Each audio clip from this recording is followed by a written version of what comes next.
जय जगन्नाथ। ब्राह्मण जाति हेले सबु जाति मध्य श्रेष्ठ जाति, कारण से माने भगवान पूजा कर्म कर्माणी रहिले सेथिपई सेमानकर सबु आचरण अन्य माने ग्रहण करिवे।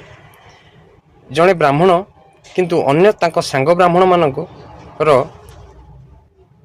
विषय आसिकी गुरुଙ୍କ पाखरे फेरा देले, कहले आमे तोड़े गीत बसुची घरे जो भागवत आदि पाठ होची सेतोळे अन्य माने कौन करचंते ना घुटुका पाटिरे पुरेकी घुटुका मादक द्रव्य पाटिरे पुरेकी ठाकुरंकर ग्रंथ पाठ करचंती, शास्त्र पाठ करचंती। एटा व्यथित मते व्यथित करूची, मते ठीक लागु नै। आपण महाशय गुरुदेव मते उत्तर दियंतु, एटा ठीक ना भूल। गुरुदेव कहले ना एटा बहुत अपराध। घुटुका पाटिरे पुरेकी आपण जो घरे गीत बसुची से पुस्तक हो कोई कर्म कर्माणी हो से माने करिवाटा निश्चित।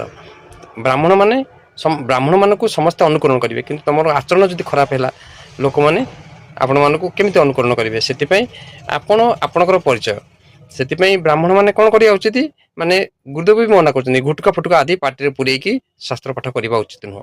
आ गोटे कथा हूँ जदि से ठाकुर को साधा पान देहरे पान माने पान पत्र देहरे लवंग गुजराती मीठा जिनस देकी ठाकुर को भोग लगेगी कल जाकिकी पुस्तक पाठ करें, ठाकुर को भोग लगे एभली कले चलो।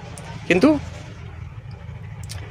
दोक्ता पशिव मादक द्रव्य थी ताकू व्यवहार करी ठाकुर को पुस्तक पाठ हो कि शास्त्र पाठ करें ना। आ गोटे कथा पुस्तक सब ठाकुर ग्रंथ आदि को नाली कपड़ा हो कौन कपड़े धड़ा कपड़ा हो भल कपड़े घोरे रखिए बांधिक रखिए, अगाधुआ छुईबे। ये सब ठाकुर नीति नियम। आम सब ठाकुर भगवान अंश से नहीं, भगवान को आम सम्मान मर्यादा देवा आमर जी लोक आम से रहा उचित, कारण से आम सम्मान बढ़ कम ना। आम अधिका हेले भल नुह। गुटका फुटका पाटे पुरेकी धर्म धर्म शास्त्र पूजा पाठ दी करवाटा ठीक नुह। जय जगन्नाथ।